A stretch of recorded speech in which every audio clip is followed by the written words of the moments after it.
lovely listeners. I'm Sarah Cavmore from Homegrown Learning, and today's podcast looks at potentially why there is a rise in the number of children being home educated, but also a rise in the number of teachers and leaders leaving the profession. The reason for this podcast is to help people realise that even teachers within the system don't feel that the system is right for the pupils.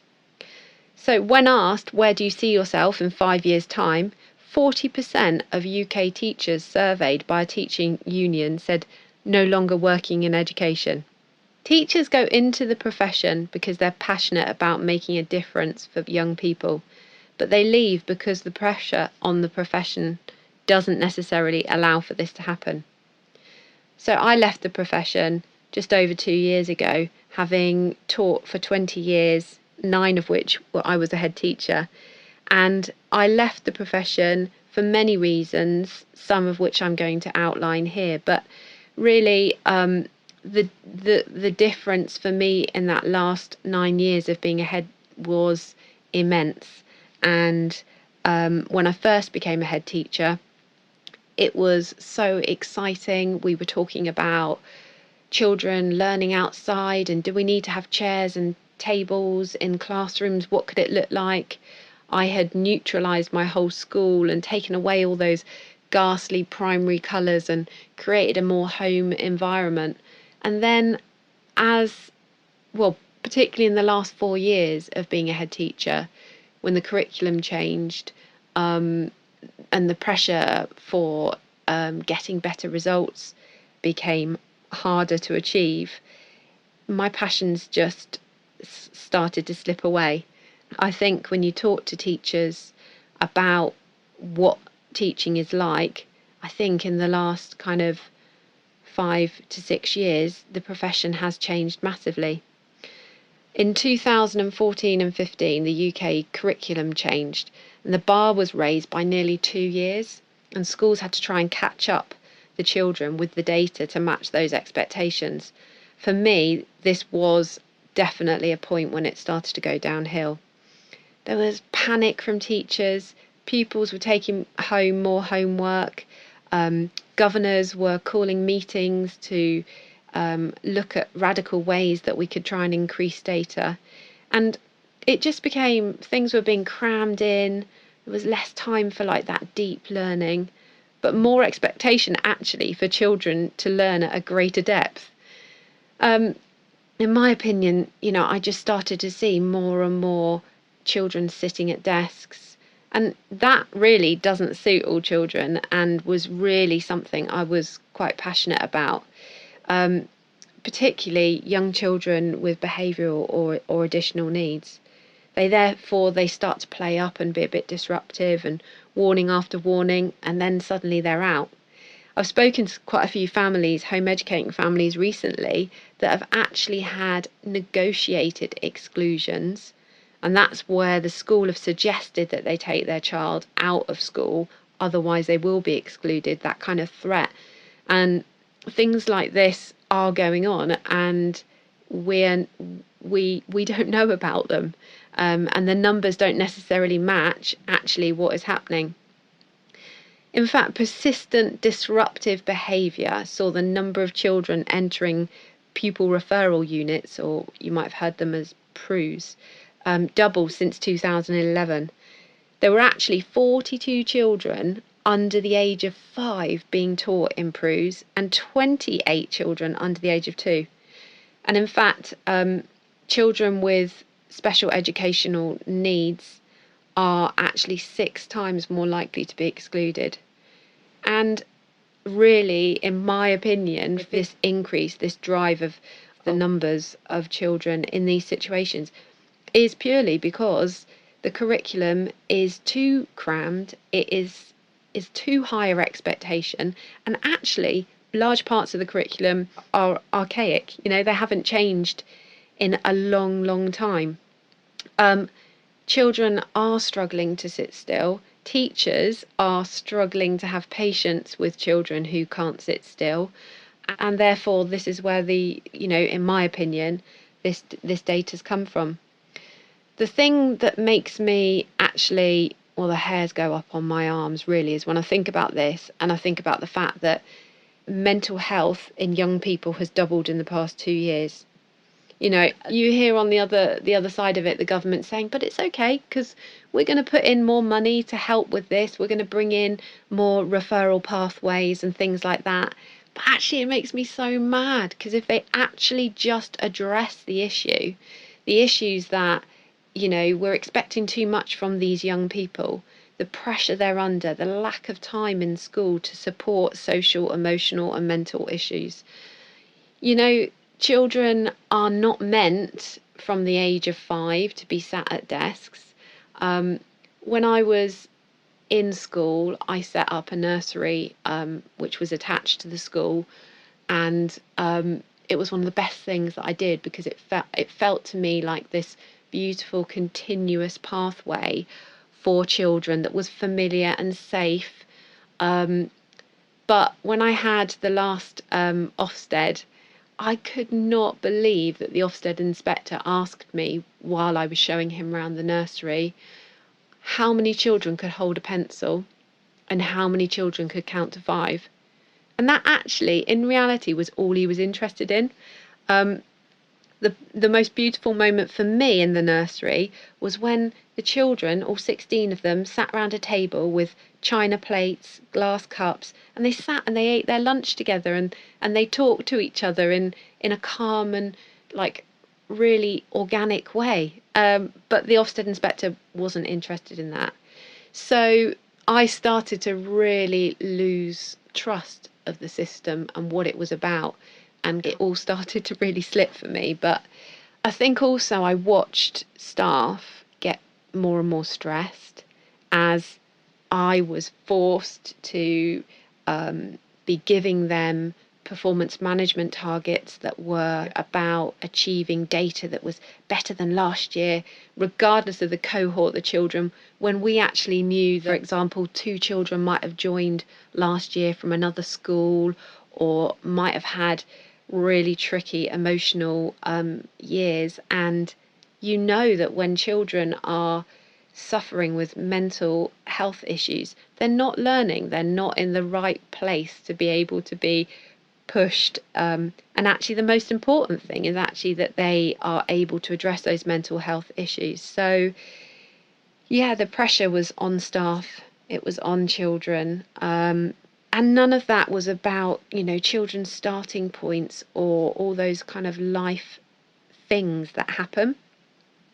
Um, I know schools not being able to reach those levels were getting put into multi-academy trusts, and I kind of jumped shipped, took our school into a multi-academy um, because of that fear of that actually my passions weren't about the data, and that actually if my passions weren't about the data and they were about the bigger, broader curriculum, was my data going to slip? And I didn't want to be in a position where we were forced to go with a multi-academy, so we chose one.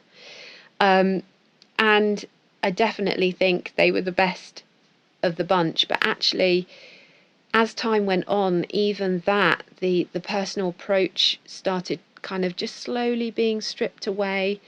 And yeah, schools are just being run like businesses, which has its place. You know, there are certain aspects of school that definitely need to be run like businesses in terms of like ordering resources and sharing compliance, but not for knowing what's best for the children and families within that area. The same old one size fits all model just, in my opinion, doesn't work. But the family run community school stands a much better chance of being able to support families and help young people to grow in comparison to these sort of big establishments that are being created. And I also think the motivation is being lost as we are joining these sort of massive establishments. The personal touches, the sort of level of care and empathy with one another about staff and their families and like what happens in life. So that all started to also have an impact on how I felt about working in the system. Everyone always thinks that, you know, teachers have these wonderful holidays, but in reality, many of them spend a lot of time recovering. maybe being ill during those holidays. Their bodies just can't cope with the constant pressure that's on them, or they are busy preparing for the next term, you know, worrying about whether they're going to be able to achieve what they should have achieved this year. Um, I certainly felt like my mind could rarely switch off, even when I was in those really beautiful family moments at weekends and things, and had that kind of, well, it felt like a fake smile because actually in the back of my mind I was thinking about what I needed to get ready for staff on Monday, or, I never felt like I could switch off from that fight or flight mode. And one of the reasons that I did leave was also just to get a more balanced, consistent pace of life where you could breathe more steadily instead of like this yo-yo fight or flight, shortness of breath. It's just madness. It's just not the way we should be operating. Um, and definitely is not going to lead healthy lifestyles. Um, I do really passionately believe that the impact of what is expected from children is also crazy. I can't believe the amount of children that I see when I take my children to external groups like gymnastics or ballet. I saw this little frazzled 6-year-old the other day being forced to read by her parent while she was waiting to go into a ballet class. But it was because they needed to do that, because when they got home it would be dinner, bath and bed. And it was taking the love out of reading. I was just sitting there looking at their poor little faces and thinking, that was their homework. She needed to get it done. Mum was trying to do her best.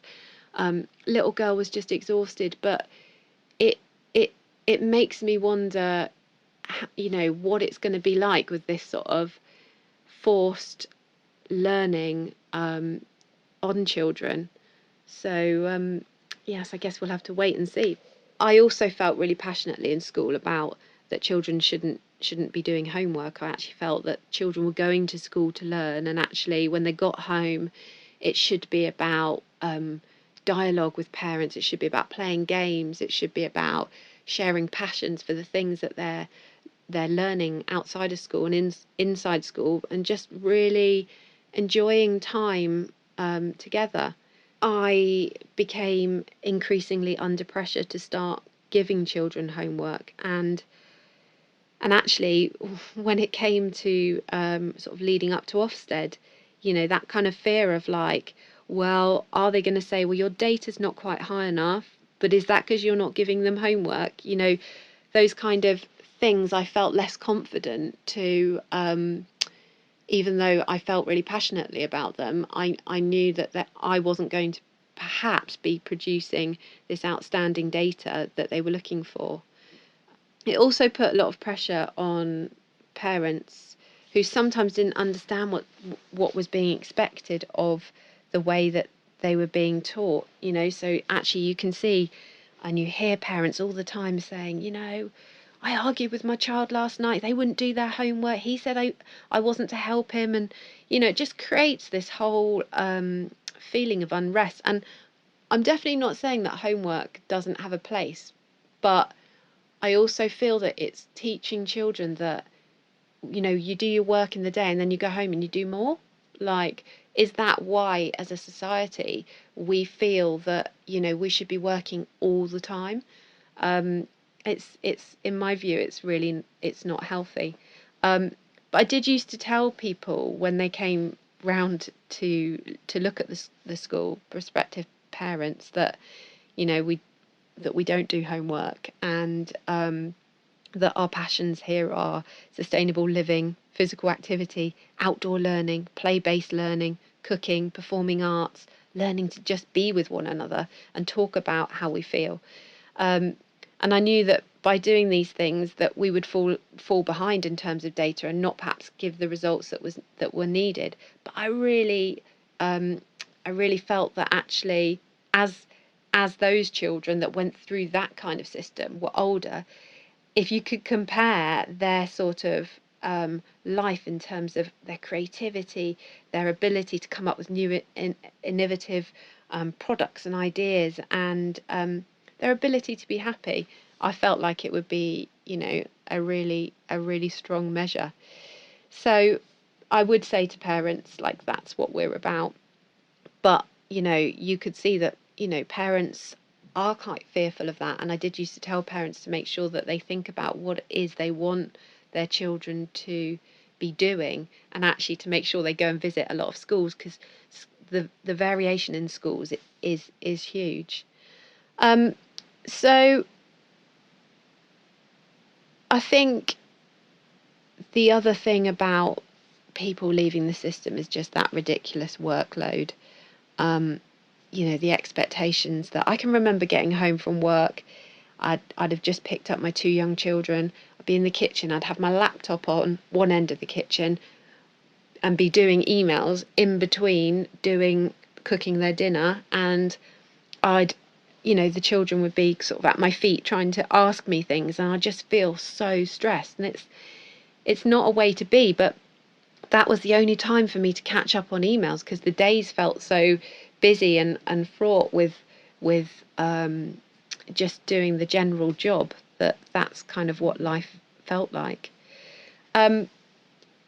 So I think there are many reasons why professionals are leaving the system. And I think it is the same for why people are choosing to home educate. And I hope that this podcast kind of shares that. And I hope it also helps people who maybe aren't sure about educating, or are getting a hard time from family or friends, to actually share the fact that something in the system needs to change. And I